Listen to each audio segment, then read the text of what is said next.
저는 보호자가 아닙니다. 새 부인에게 연락하세요. 복도를 나서는 미경의 뒷모습은 흔들리지 않았습니다. 하지만 주차장에 도착한 순간 그녀는 차 안에서 한참을 울었습니다. 35년을 함께 산 사람이었습니다. 그 세월이 이렇게 끝나는 것이 믿기지 않았습니다. 대체 그녀에게 무슨 일이 있었던 것일까요? 평범하고 행복하다고 믿었던 35년 결혼 생활은 어쩌다 이 지경까지 오게 된 걸까요? 정미경은 올해 62살입니다. 남편 강민호와는 27에 만나 30에 결혼했습니다. 두 딸을 낳아 키우고 남편이 공무원 생활을 무사히 마칠 때까지 뒷바라지했습니다. 큰딸 지혜는 결혼해서 부산에 살고 작은딸 서연이는 미국에서 직장 생활을 합니다. 미경은 자신이 괜찮은 인생을 살았다고 믿었습니다. 남들이 부러워하는 평범한 가정이었으니까요. 민호가 정년 퇴직한 것은 3년 전이었습니다. 구청 세무과에서 33년을 근무했습니다. 퇴직금은 9,500만 원이 나왔습니다. 둘은 의논 끝에 돈을 모아 동탄 쪽에 작은 오피스텔 하나를 샀습니다. 작았지만 역세권이라 월세 수요가 괜찮았습니다. 민호의 연금은 월 280만 원. 미경은 백화점 화장품 매장에서 파트타임으로 100만 원 정도 벌었습니다. 합치면 월 380만 원 정도의 수입이었습니다. 노후를 제대로 준비하지는 않았지만 그래도 여유로운 편이었죠. 문제는 민호가 변한 것이었습니다. 퇴직 후 민호는 집에만 있었습니다. 아침에 일어나면 TV를 켰습니다.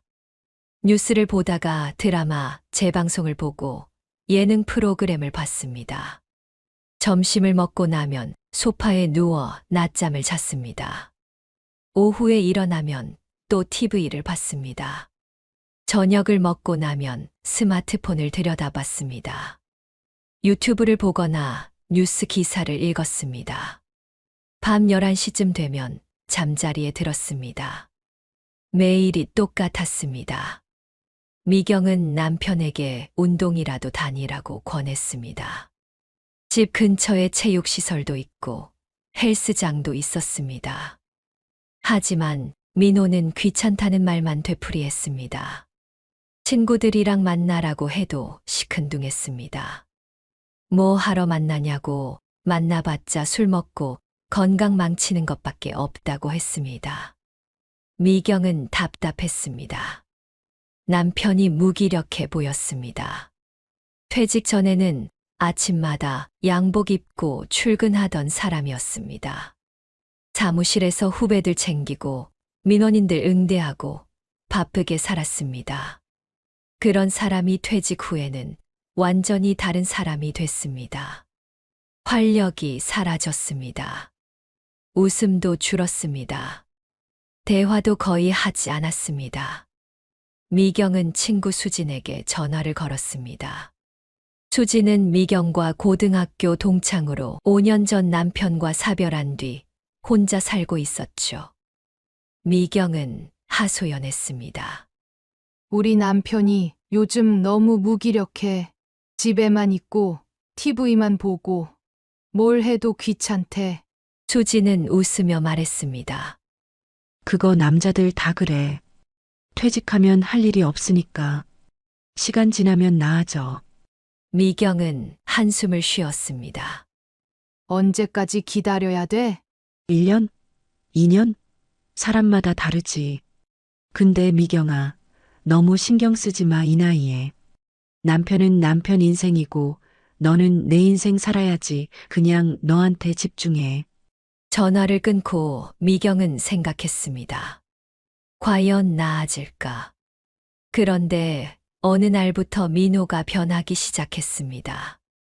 새벽 5시에 일어나더니 운동복을 입었습니다. 미경은 놀라서 물었습니다. 어디 가요? 등산. 친구가 등산 모임 나가자고 해서. 미경은 안심했습니다. 남편이 드디어 밖으로 나가는구나. 건강도 챙기고 사람도 만나고. 다행이다. 민호는 그날부터 주 3회 등산을 나갔습니다. 화요일, 목요일, 토요일. 아침 일찍 나가서 오후에 돌아왔습니다. 일상에 변화가 생긴 것 같았습니다. 하지만 몇 달이 지나자 이상한 점들이 보이기 시작했습니다. 민호는 등산복을 새로 샀습니다. 노스페이스 바람막이 점퍼, 등산화, 등산 장비. 합해서 70만 원쯤 들었습니다. 미경은 물었습니다. 등산복이 그렇게 비싼 게 필요해요? 좋은 거 입어야 안전하지. 나이 먹고 다치면 안 되잖아. 미경은 수긍했습니다. 그래도 좀 비싸다 싶었지만 건강을 위한 거니까 괜찮다고 생각했습니다. 그런데 민호는 거기서 멈추지 않았습니다. 어느 날 민호가 머리를 염색하고 왔습니다. 새치가 많았던 머리가 검게 변해 있었습니다. 미경은 놀라서 물었습니다. 머리 염색했어요? 응. 너무 늙어 보이는 것 같아서. 미경은 이상했습니다. 남편은 평생 염색 같은 거 관심 없던 사람이었습니다. 새치가 늘어도 그냥 뒀습니다. 자연스럽게 늙는 게 뭐가 나쁘냐고 했습니다. 그런 사람이 갑자기 염색을 했습니다. 며칠 뒤 민호는 향수를 샀습니다. 백화점에서 산 디올 향수였습니다. 15만 원짜리였습니다. 미경은 물었습니다. 향수는 왜 샀어요? 등산하고 나면 땀 냄새 나잖아. 그게 싫어서. 미경은 이해가 안 됐습니다. 샤워하면 되는데 왜 향수까지? 하지만 더 묻지 않았습니다. 남편이 외모에 신경 쓰는 게 나쁜 건 아니니까요. 그런데 민호의 변화는 계속됐습니다. 어느 날 미경은 남편의 옷장을 정리하다가 새 옷들을 발견했습니다. 폴로 셔츠, 청바지, 가죽 재킷. 모두 새 옷이었습니다. 가격표를 보니 합해서 100만 원은 넘었습니다. 미경은 남편에게 물었습니다. 이 옷들 언제 샀어요? 지난주에 옷이 너무 낡아서. 집에 옷 많잖아요. 왜 이렇게 또 샀어요? 내 돈으로 내가 사는 건데 왜 간섭해? 연금 받아서 쓰는 거잖아. 미경은 할 말을 잃었습니다. 그날 밤 미경은 잠이 오지 않았습니다. 뭔가 이상했습니다. 남편의 변화가 너무 급격했습니다. 염색, 향수, 새 옷, 그리고 등산 모임. 뭔가 숨기고 있는 것 같았습니다. 어느 토요일, 미경은 남편의 옷을 세탁하다가 재킷 주머니에서 영수증을 발견했습니다. 이태원의 한 레스토랑이었습니다. 19만 8천 원. 날짜는 지난주 목요일이었습니다. 미경은 영수증을 들고 거실로 나갔습니다. 민호는 소파에 앉아 TV를 보고 있었습니다. 미경은 영수증을 남편 앞에 내밀었습니다. 이게 뭐예요? 민호는 영수증을 보더니 잠시 멈칫했습니다. 그리고는 대수롭지 않게 말했습니다. 등산 모임 사람들이랑 밥 먹은 거야. 거의 20만 원이나 하는 식사를요. 등산하고 나서요. 사람이 몇 명인데 나 혼자 먹은 것도 아니고. 뭐가 문제야? 등산 모임에 사람 몇 명이나 돼요? 한 10명. 여자도 있어요? 있지. 반 정도는 여자야. 그냥 건강 모임이야. 왜 이렇게 캐묻는 거야? 미경은 더 이상 묻지 않았습니다. 하지만 마음 한편이 불편했습니다. 민호의 표정이 예전과 달랐기 때문입니다. 집에 있을 때는 무기력했지만 등산 가는 날 아침이면 표정이 살아났습니다. 세수하고 면도하고 거울 앞에서 머리를 정성스럽게 빗었습니다. 옷도 신경 써서 입었습니다.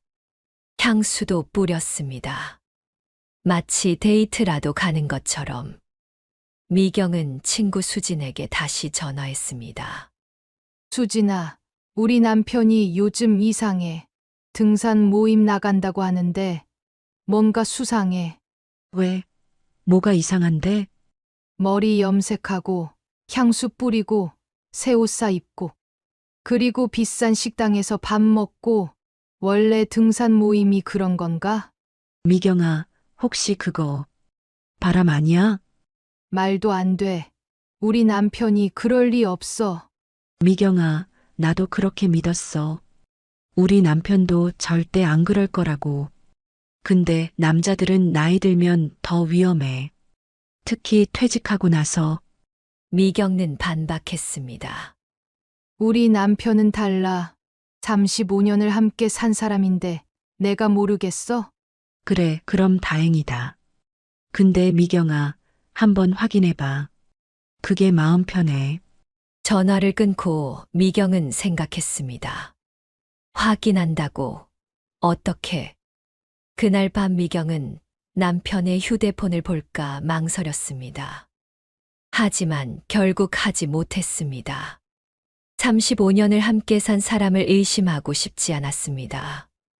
그냥 믿자. 남편을 믿자.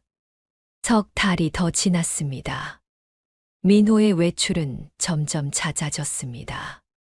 등산 모임은 주 3회에서 주 4회로 늘었습니다. 거기에 친구들 모임, 동창회까지 더해졌습니다. 한 주에 5일은 밖에 있었습니다. 집에 있는 날은 이틀뿐이었습니다. 반면 집에서는 미경과 대화를 거의 하지 않았습니다. 밥상을 차려줘도 고맙다는 말이 없었습니다. TV를 보면서도 딴 생각을 하는 것처럼 보였습니다. 미경이 말을 걸어도 건성으로 대답했습니다. 그러다 휴대폰이 울리면 얼굴이 환해지며 방으로 들어가 문을 닫았습니다. 통화하는 목소리는 들리지 않았지만 웃음소리는 들렸습니다. 미경은 점점 불안해졌습니다. 백화점 매장에서 일하는 동안에도 남편 생각이 났습니다. 지금 뭐 하고 있을까? 정말 등산만 하는 걸까? 아니면 다른 여자를 만나는 걸까? 생각이 꼬리를 물었습니다. 어느 날 매장 동료 은희가 물었습니다. 언니, 요즘 안색이 안 좋아요. 무슨 일 있어요?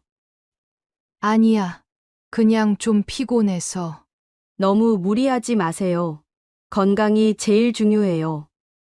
알았어. 고마워. 하지만 마음은 편치 않았습니다. 미경은 친구 수진에게 다시 연락해서 카페에서 만났습니다. 수진은 미경을 보자마자 물었습니다. 얼굴이 왜 그래? 많이 힘들어 보여. 미경은 한숨을 쉬었습니다. 수진아, 나 정말 미칠 것 같아. 무슨 일인데? 미경은 지난 3개월간의 일들을 털어놨습니다.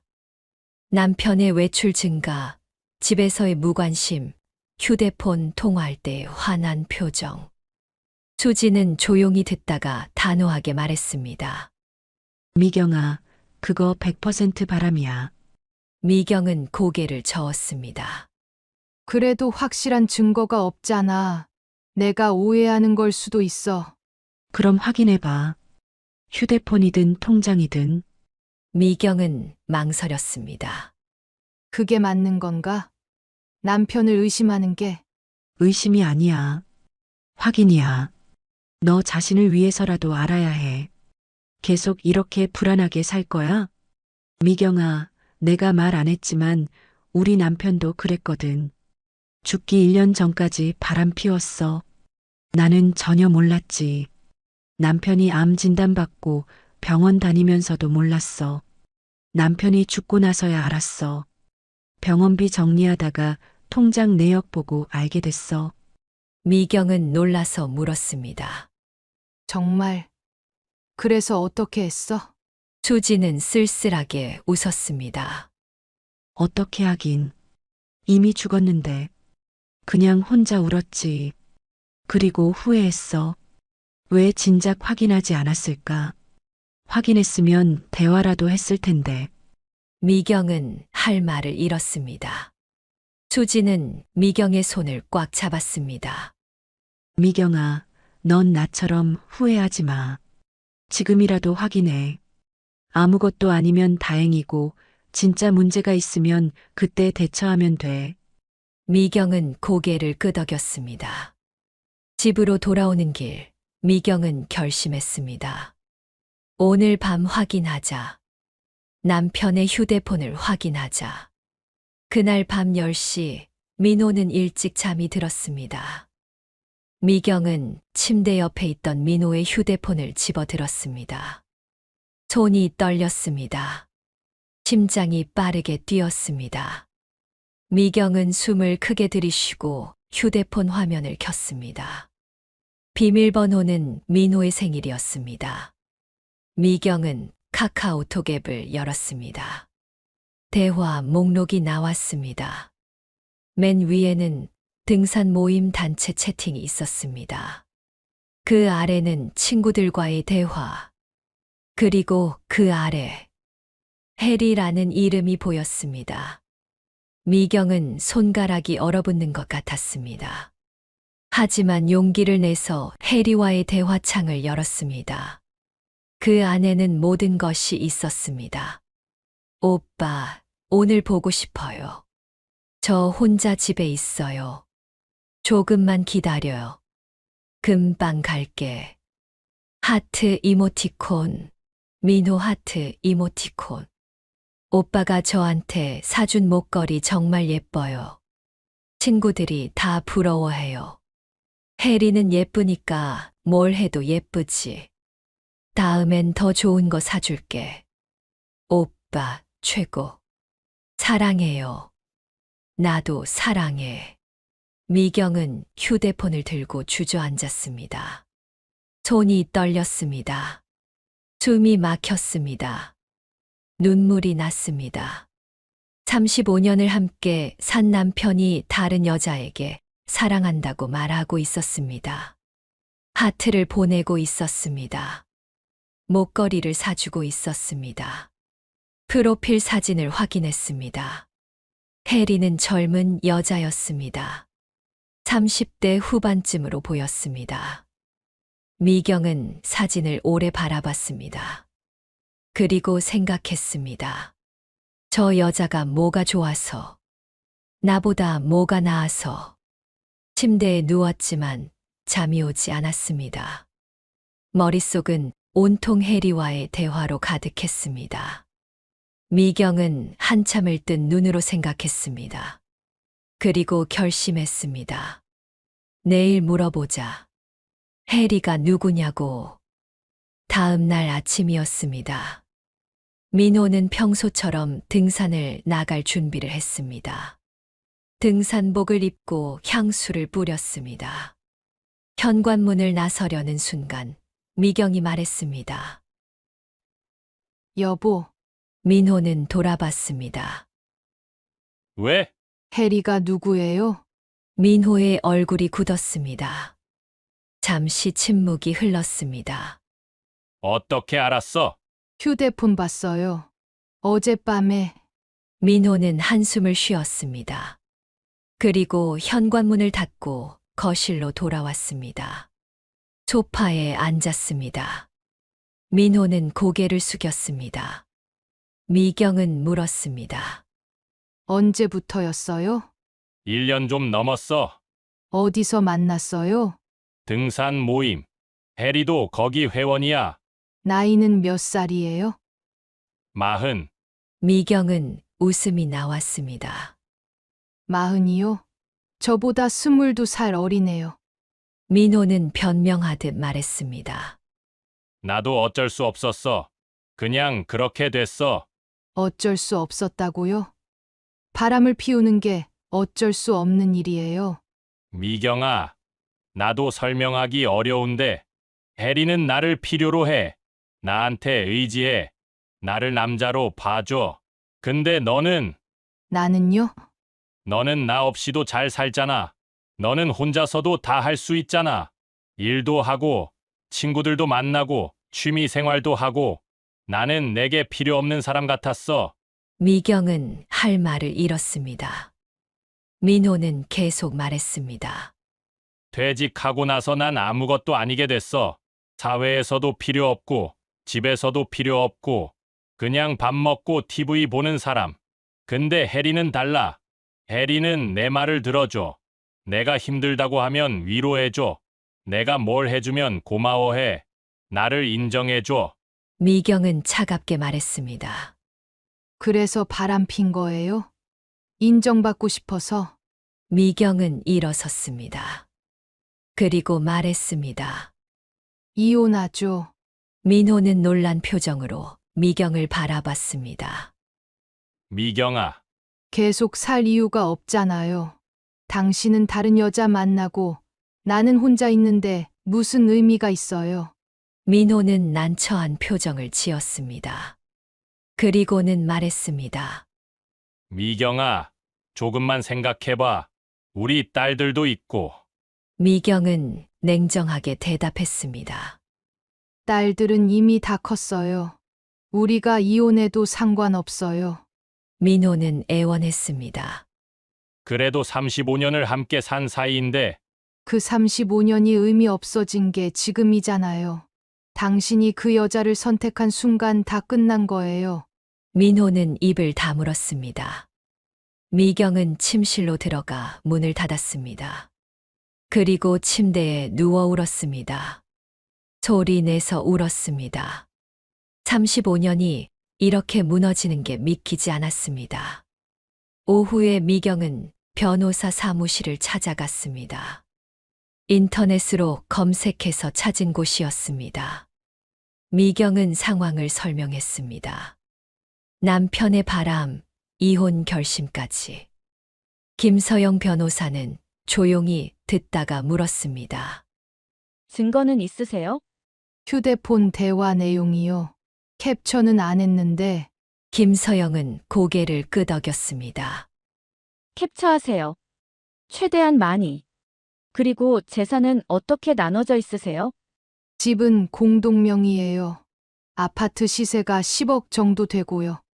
오피스텔은 남편 명의인데 2억 5천만 원 정도 돼요. 예금은 대부분 제 명의로 돼 있어요. 8천만 원 정도요. 김서영은 메모하며 물었습니다. 대출은요? 집 담보대출 1억 있어요. 김서영은 계산했습니다. 그럼 순자산이 집 10억, 오피스텔 2억 5천, 예금 8천, 합해서 13억 3천만 원이네요. 반씩 나누면 각자 6억 6천 정도로 나누시면 될 것 같습니다. 미경은 물었습니다. 남편이 동의하지 않으면요. 바람 피운 증거가 있으니 재판 이혼하면 됩니다. 승소는 문제 없어요. 다만 시간이 6개월에서 1년 정도 걸립니다. 협의 이혼이면 금방 끝나고요. 미경은 고개를 끄덕였습니다. 알겠습니다. 일단 남편한테 협의 이혼 제안해 볼게요. 김서영은 명함을 건네며 말했습니다. 힘든 시간이시겠지만 잘 이겨내실 거예요. 필요하면 언제든 연락 주세요. 미경은 변호사 사무실을 나와 집으로 돌아왔습니다. 민호는 집에 있었습니다. 거실 소파에 앉아 멍하니 TV를 보고 있었습니다. 미경은 민호 앞에 섰습니다. 그리고 말했습니다. 협의 이혼해요. 재산은 반씩 나누고 한 달 안에 정리하죠. 민호는 미경을 바라봤습니다. 그리고 한숨을 쉬었습니다. 정말 이렇게까지 해야 돼?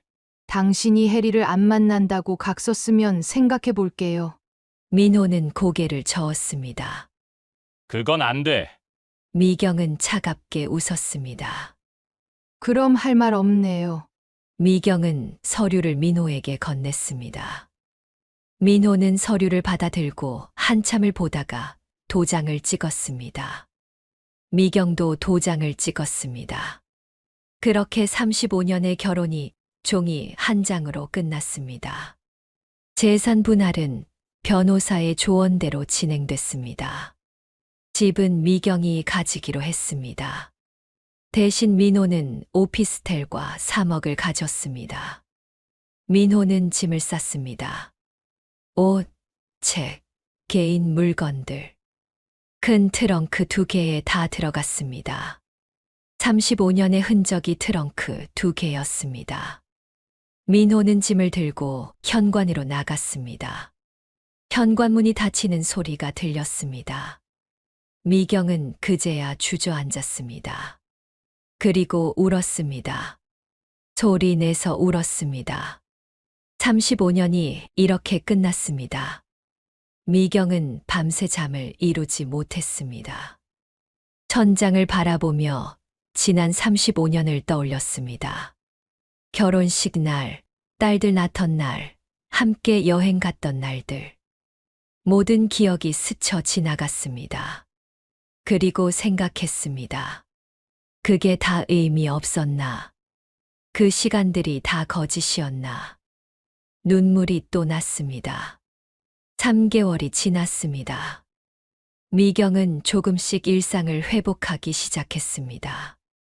아침에 일어나 산책을 하고 집안 청소를 했습니다. 백화점 일도 계속했습니다. 손님들을 대하고 화장품을 판매하고 웃으며 인사했습니다. 겉으로는 괜찮아 보였습니다. 하지만 집에 돌아오면 공허했습니다. 텅 빈 집, 혼자 먹는 저녁, 아무도 없는 거실. 미경은 TV를 켰지만 내용이 들어오지 않았습니다. 그냥 소리만 들렸습니다. TV 소리, 음악, 광고. 그게 집을 채워줬습니다. 친구들과의 모임에도 나갔습니다. 수진, 명수, 정혜. 고등학교 동창들이었습니다. 한 달에 한 번씩 만나 밥을 먹고 수다를 떨었습니다. 친구들은 미경을 위로했습니다. 잘한 거야. 그런 남자랑 살 필요 없어. 이제 너 인생 살아. 미경은 고개를 끄덕였습니다. 응, 그래야지. 하지만 마음속 깊은 곳엔 여전히 상처가 남아 있었습니다. 밤마다 악몽을 꿨습니다. 민호와 해리가 함께 웃는 꿈. 민호가 해리에게 목걸이를 걸어주는 꿈. 미경이 그걸 지켜보는 꿈. 꿈에서 깨면 식은땀이 흘렀습니다. 심장이 두근거렸습니다. 다시 잠들기 어려웠습니다. 그러던 어느 날 민호에게서 전화가 왔습니다. 미경은 휴대폰 화면을 보고 망설였습니다. 받을까 말까. 결국 받지 않았습니다. 하지만 민호는 계속 전화를 걸었습니다. 1번, 2번, 3번. 결국 미경은 전화를 받았습니다. 여보세요. 미경아, 나 좀 만나줄 수 있어? 얼굴 보고 이야기하자. 만날 이유가 없잖아요. 민호는 간청했습니다. 제발, 할 말이 있어. 딱 한 번만. 미경은 한참을 망설이다가 대답했습니다. 어디서요? 집 근처 카페. 내가 자주 가던 그 카페. 미경은 약속을 잡았습니다. 다음 날 오후 2시. 약속 시간에 미경은 카페에 갔습니다. 민호는 이미 와 있었습니다. 구석 자리에 앉아 커피를 마시고 있었습니다. 미경은 민호를 보고 놀랐습니다. 민호는 초췌해 보였습니다. 얼굴은 야위었고 눈빛은 흐렸습니다. 머리는 염색이 빠져 새치가 보였고 옷도 구겨져 있었습니다. 미경은 민호 앞에 앉았습니다. 무슨 일이에요? 민호는 한참을 망설이다가 말했습니다. 해리한테 차였어. 미경은 놀라지 않았습니다. 그냥 담담하게 물었습니다. 왜요? 민호는 쓴웃음을 지었습니다. 내가 돈이 없잖아. 해리는 처음엔 괜찮다고 했어. 나이는 중요하지 않다고. 마음만 있으면 된다고. 근데 시간이 지나니까 달라지더라. 자꾸 돈 얘기를 했어.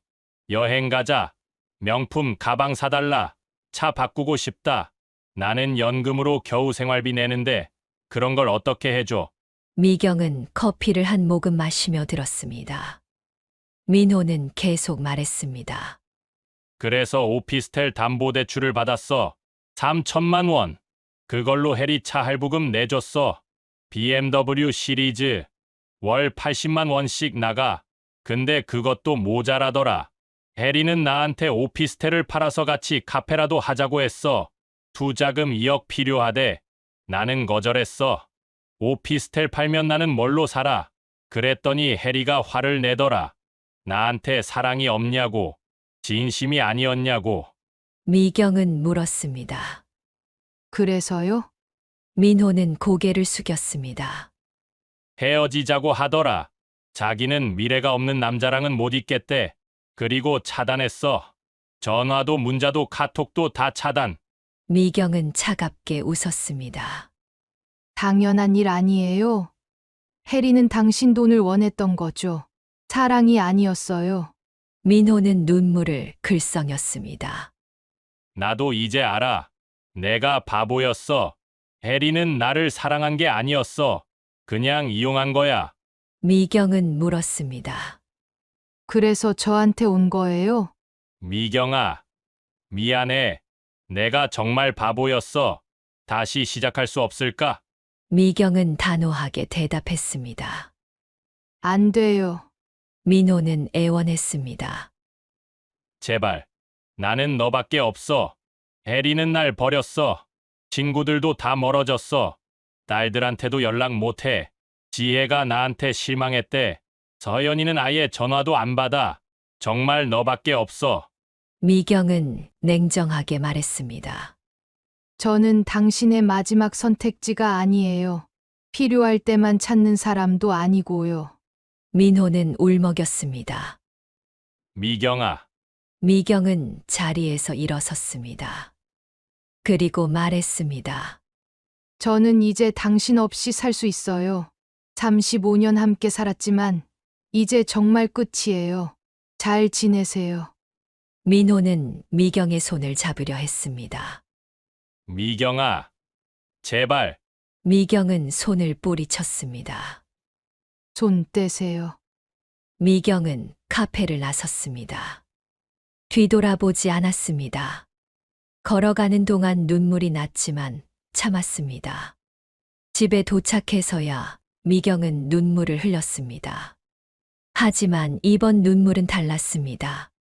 슬픔이 아니라 해방감이었습니다. 미경은 생각했습니다. 이제 정말 끝났구나. 며칠 후 미경은 상담센터를 찾았습니다. 인터넷으로 검색해서 찾은 곳이었습니다. 상담료는 회당 3만 원으로 부담스럽지 않았습니다. 상담사는 40대 중반의 차분한 여성이었습니다. 이름은 박현주였습니다. 미경은 지난 몇 달간의 이야기를 털어놨습니다.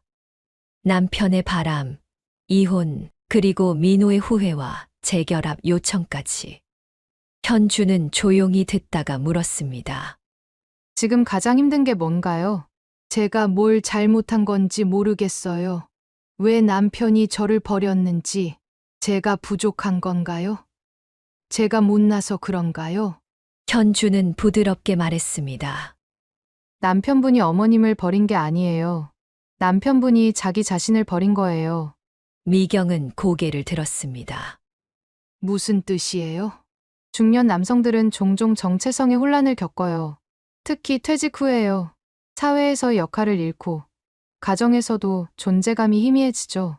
자신이 누구인지 무엇을 위해 사는지 모르게 돼요. 그럴 때 누군가 자신을 필요로 하면 그 사람한테 의지하게 돼요. 그게 바로 어머님 남편이 겪은 일이에요. 미경은 물었습니다. 그럼 제 잘못은 아닌 건가요? 현주는 고개를 저었습니다. 잘못이란 건 없어요. 다만 어머님이 남편에게 어떤 사람이었는지 생각해 볼 필요는 있어요.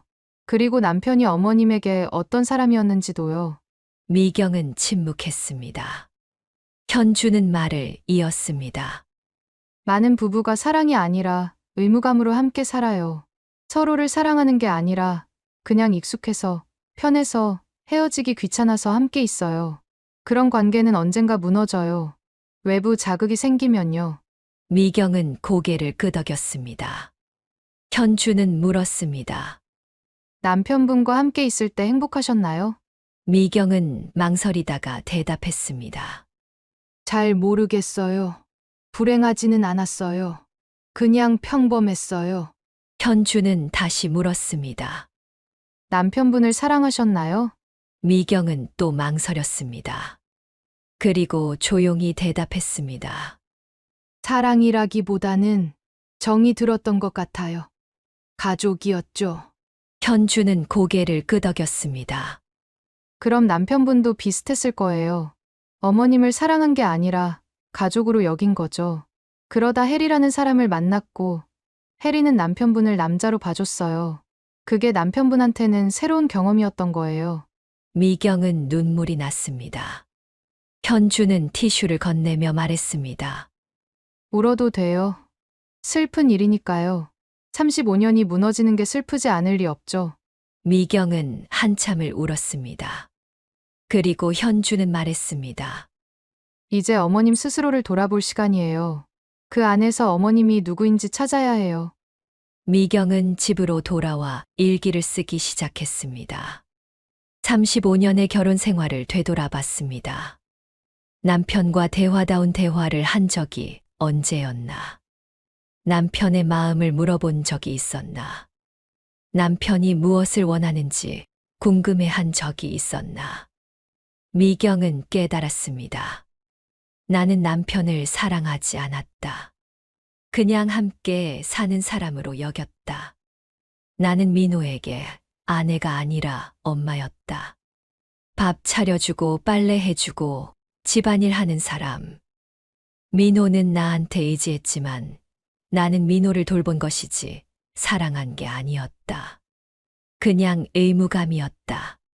그렇다면 민호는 어땠을까? 민호도 마찬가지였을 것이다. 나를 사랑한 게 아니라 집안일 해주는 사람으로 여겼을 것이다. 둘은 사랑이 아니라 의무감으로 함께 살았다. 그러니 민호가 혜리에게 간 것도 이해가 된다. 혜리는 민호를 필요로 했으니까. 민호는 누군가에게 필요한 사람이 되고 싶었으니까. 미경은 펜을 내려놨습니다. 그리고 생각했습니다. 그럼 나는 뭘 원했을까? 나는 왜 민호와 결혼했을까? 나는 행복했을까? 답은 금방 나왔습니다. 나는 행복하지 않았다. 그냥 의무를 다했을 뿐이다. 아내로서, 엄마로서, 며느리로서. 나는 나를 위해 산 적이 없다. 미경은 울었습니다. 하지만 이번엔 억울해서가 아니라 슬퍼서 울었습니다. 35년을 살았지만 나를 위해 산 적이 없었습니다. 늘 누군가를 위해 살았습니다. 남편을 위해, 딸들을 위해, 시부모를 위해. 나는 어디 있었을까? 상담은 일주일에 한 번씩 계속됐습니다. 현주는 미경에게 과제를 줬습니다. 나를 위한 시간을 가져보세요. 좋아하는 걸 해보세요. 누군가를 위한 게 아니라 오롯이 나를 위한 것을요. 미경은 생각했습니다. 나는 뭘 좋아하지? 오랜 고민 끝에 답을 찾았습니다. 책. 미경은 책 읽는 걸 좋아했습니다. 젊었을 때는 소설을 많이 읽었습니다. 하지만 결혼하고 나서는 책을 거의 읽지 못했습니다. 시간이 없었습니다.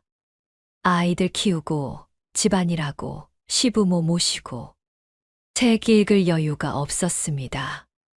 미경은 서점에 갔습니다. 오랜만이었습니다. 서점을 둘러보며 책들을 구경했습니다. 소설, 에세이, 자기계발서.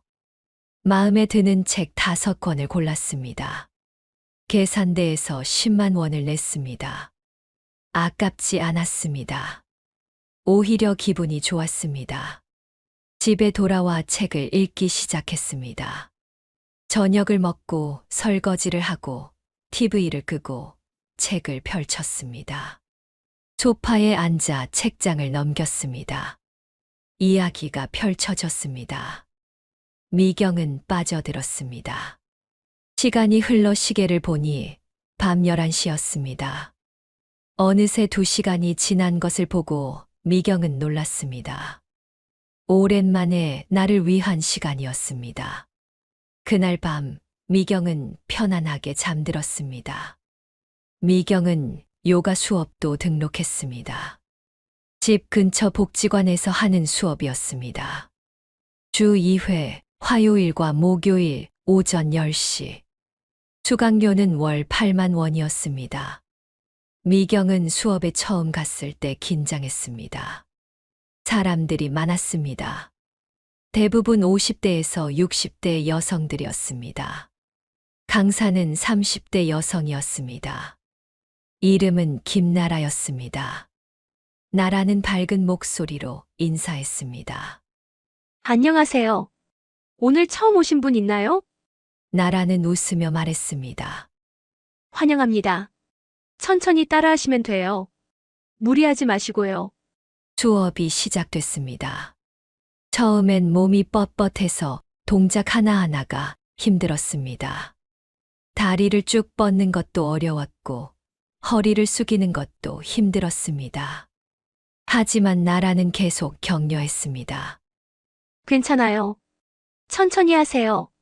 무리하지 마시고 자기 몸에 집중하세요. 수업이 끝나고 미경은 땀을 흘렸습니다. 힘들었지만 기분은 좋았습니다. 몸이 가벼워진 것 같았습니다. 나라가 다가와 물었습니다.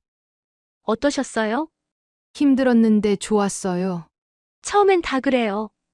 근데 계속하다 보면 몸이 유연해져요. 그러면 마음도 유연해지고요. 미경은 그 말이 마음에 들었습니다. 요가 수업은 계속됐습니다. 주 2회, 1시간씩. 시간이 지나면서 미경의 몸은 점점 유연해졌습니다. 처음에는 손끝이 발끝에 닿지 않았지만 한 달 뒤에는 닿았습니다. 허리를 숙이는 것도 편해졌습니다. 균형 잡는 동작도 할 수 있게 됐습니다. 나라의 말이 맞았습니다. 몸이 유연해지니 마음도 유연해졌습니다. 어느 날 요가 수업이 끝나고 옆자리 여성이 말을 걸었습니다. 혹시 커피 한 잔 하실래요? 미경은 놀랐지만 수락했습니다. 둘은 근처 카페로 갔습니다. 여성의 이름은 이경숙이었습니다. 나이는 미경과 비슷한 60살이었습니다. 경숙은 커피를 마시며 말했습니다. 저도 이혼했어요. 3년 됐어요. 미경은 놀라서 물었습니다. 어떻게 아셨어요? 제가 이혼한 거? 경숙은 웃었습니다. 표정 보면 알아요. 저도 그랬거든요. 처음 요가 시작했을 때 얼굴이 어두웠어요. 근데 시간 지나니까 밝아지더라고요. 외롭지 않아요? 외롭죠. 근데 결혼 생활 할 때도 외로웠어요. 차라리 지금이 나아요. 최소한 제 시간은 제 거니까. 제가 하고 싶은 거 할 수 있으니까. 미경은 고개를 끄덕였습니다. 저도 그래요. 혼자 있는 게 외롭긴 한데 자유롭기도 해요. 경숙은 웃었습니다. 그렇죠. 자유. 그게 제일 좋아요. 둘은 친구가 됐습니다.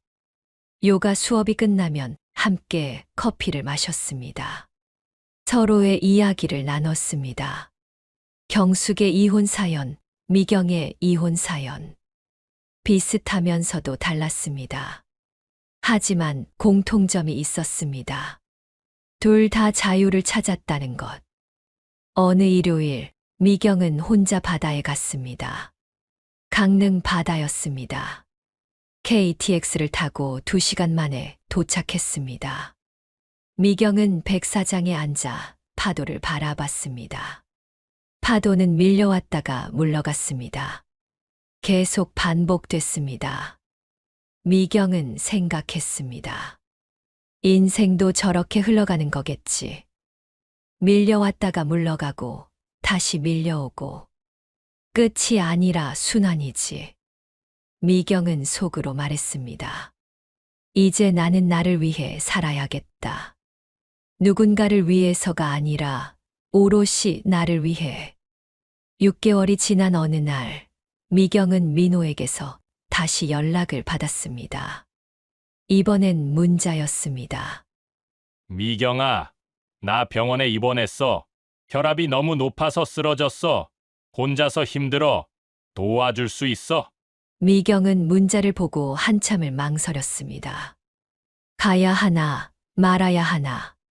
그리고 답장을 보냈습니다. 새 부인한테 연락하세요. 민호에게서 바로 답장이 왔습니다. 혜리는 연락 안 하는 거 알잖아. 딸들도 바빠서 올 수 없대. 제발 좀 와줘. 미경은 친구 수진에게 전화를 걸었습니다. 수진은 단호하게 말했습니다. 너희는 이미 남남이야. 알아. 근데 그냥 내버려 두기엔 마음이 불편해. 35년을 함께 산 사람인데. 수진은 한숨을 쉬었습니다. 미경아, 너 아직도 그 사람 신경 쓰는 거야? 너 스스로를 위해서라도 관계를 끊어야 돼. 미경은 침묵했습니다. 근데 정가고 싶으면 가. 대신 조건 없이 가. 뭘 기대하지 말고. 그냥 마지막 정리라고 생각하고. 미경은 고개를 끄덕였습니다. 알았어. 결국 미경은 병원에 갔습니다. 민호는 7층 병실에 입원해 있었습니다. 얼굴은 창백했고 몸은 더욱 야위어 보였습니다. 팔에는 링거가 꽂혀 있었습니다. 민호는 미경을 보자 눈물을 글썽였습니다. 미경아, 고마워. 와줘서. 미경은 차갑게 말했습니다. 혈압이 얼마나 높았어요? 190 응급실로 실려왔어. 의사가 말하길 자칫하면 뇌졸중 올 뻔했대. 미경은 물었습니다. 혈압약은 잘 먹고 있었어요? 잘 안 먹었어. 귀찮아서. 그리고 혼자 사니까 신경 써주는 사람도 없고. 미경은 한숨을 쉬었습니다.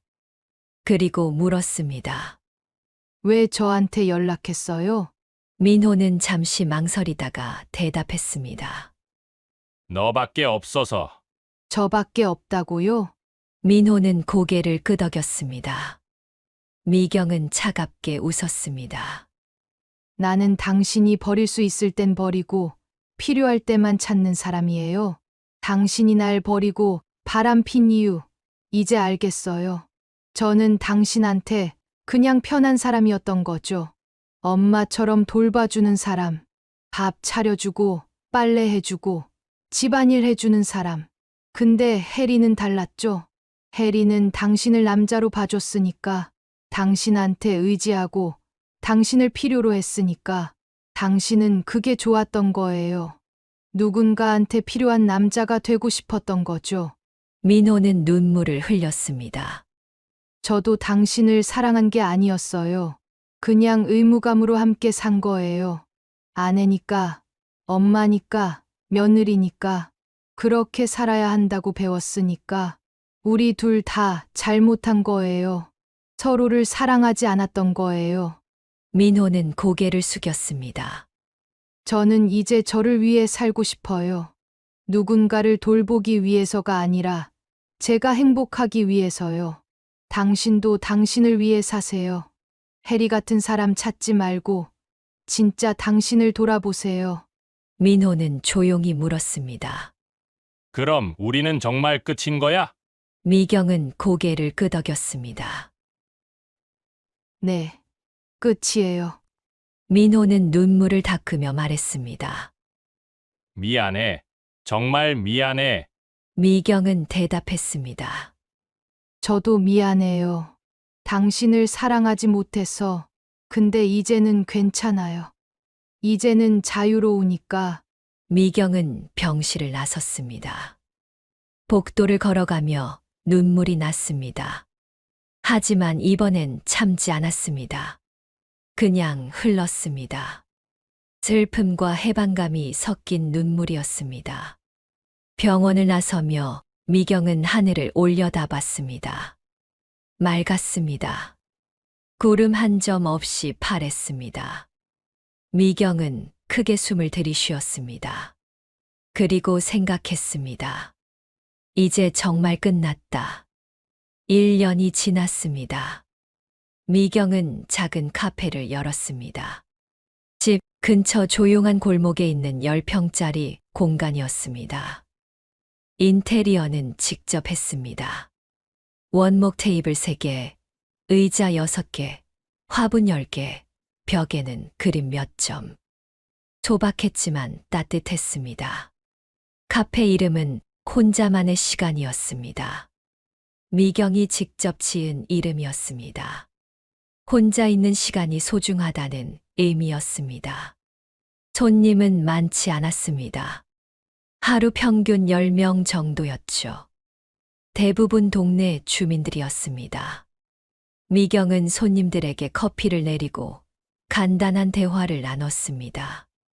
수익은 많지 않았습니다. 한 달 매출은 300만 원 정도였습니다. 거기서 월세 100만 원, 재료비 80만 원, 공과금 30만 원을 빼면 순이익은 90만 원 정도였죠. 하지만 미경은 만족했습니다. 돈을 많이 버는 게 목적이 아니었으니까요. 나를 위한 공간, 나를 위한 시간을 갖는 게 목적이었습니다. 어느 날 큰딸 지혜가 카페에 찾아왔습니다. 지혜는 부산에서 KTX를 타고 올라왔습니다. 카페 문을 열고 들어서며 주위를 둘러봤습니다. 엄마, 여기 분위기 좋다. 미경은 웃었습니다. 그치? 엄마가 직접 꾸몄어. 엄마 요즘 표정이 정말 좋아. 예전과 달라. 뭐가 어떻게 다른데? 밝아졌어. 예전엔 항상 뭔가 무거운 표정이었는데 지금은 가벼워 보여. 편안해 보이고. 미경은 고개를 끄덕였습니다. 응. 행복해. 지혜는 조심스럽게 물었습니다. 아빠는 어떻게 지내? 모르겠어. 연락 안 해. 병원에서 본 게 마지막이야. 지혜는 말했습니다. 아빠가 요즘 혼자 오피스텔에 산대. 작은 이모가 얘기하더라. 건강도 안 좋고 우울해한대. 미경은 잠시 침묵하다가 말했습니다. 안 됐네. 근데 그건 아빠가 선택한 삶이야. 엄마는 이제 관여하지 않을 거야. 지혜는 엄마의 손을 잡았습니다. 엄마, 그동안 고생 많았어. 정말 많이 힘들었지? 미경은 눈물이 글썽했습니다. 힘들었지. 근데 이제는 괜찮아. 오히려 지금이 더 좋아. 지혜는 웃었습니다. 엄마 멋있어. 정말. 미경은 딸의 손을 꽉 잡았습니다. 저녁이 되자 미경은 카페 문을 닫고 집으로 돌아왔습니다. 집은 조용했지만 외롭지 않았습니다. 미경은 음악을 틀었습니다. 그리고 따라 불렀습니다. 바람이 분다, 바람이 분다. 내 마음의 바람이. 미경은 저녁을 차렸습니다. 간단한 샐러드와 와인 한 잔. 혼자 먹는 식사였지만 풍족했습니다. 테이블을 예쁘게 차리고 양초를 켰습니다. 느긋하게 먹었습니다. 급할 것도 없었고 누가 재촉하지도 않았습니다. 식사를 마치고 설거지를 했습니다. 그리고 소파에 앉아 책을 펼쳤습니다. 최근에 산 에세이였습니다. 제목은 나를 위한 시간이었습니다. 미경은 책을 읽으며 공감했습니다. 책 속의 문장들이 마음에 와닿았습니다. 혼자 있는 시간이 외로운 게 아니다. 진짜 외로움은 함께 있어도 혼자인 것이다. 미경은 그 문장에 밑줄을 그었습니다. 그리고 생각했습니다.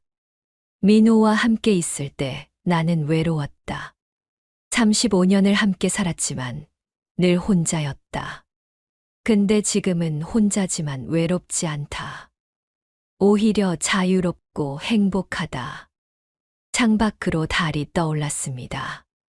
미경은 창가로 가서 달을 바라봤습니다. 달은 고요히 빛나고 있었습니다. 둥글고 밝았습니다. 미경은 미소 지었습니다. 그리고 속으로 말했습니다. 민호가 바람 피운 건 나 때문이 아니었다. 우리는 서로를 사랑하지 않았다. 그냥 의무감으로 함께 살았다. 그래서 헤어진 것이다. 그리고 이제 나는 나를 사랑하며 살 것이다. 미경은 와인잔을 들고 달을 향해 건배했습니다. 나를 위하여, 나의 자유를 위하여, 나의 행복을 위하여. 그리고 와인을 한 모금 마셨습니다. 달콤하고 부드러웠습니다. 목으로 넘어가며 온몸이 따뜻해졌습니다. 미경은 만족스러웠습니다. 앞으로의 삶이 기대됐습니다. 어떤 일들이 펼쳐질지, 어떤 사람들을 만날지, 어떤 경험을 하게 될지, 모든 게 궁금했습니다. 하지만 두렵지 않았습니다. 이제 미경은 혼자서도 잘 살 수 있었으니까요. 이제 시작이야. 진짜 내 인생이 시작되는 거야. 미경은 편안하게 잠들었습니다. 마무리 인생의 후반에 찾아온 이혼은 끝이 아니라 새로운 시작이었습니다. 35년의 결혼이 무너졌을 때 정미경은 자신을 돌아봤습니다. 그리고 깨달았습니다. 남편의 바람은 나 때문이 아니었다는 것을. 우리는 서로를 사랑하지 않았고 의무감으로만 함께 살았다는 것을. 진짜 사랑은 상대를 필요로 하는 것이 아니라 상대를 있는 그대로 받아들이는 것입니다. 그리고 그 전에 나 자신을 사랑하는 것입니다. 미경은 이제 그 사실을 압니다. 그래서 행복합니다. 오늘 정미경 씨의 이야기는 어떠셨나요? 이혼 후 깨달은 진실, 그리고 새로운 시작. 댓글로 여러분의 생각을 나눠주세요. 여러분의 노후가 행복하길 바랍니다. 구독, 좋아요는 제게 큰 힘이 됩니다.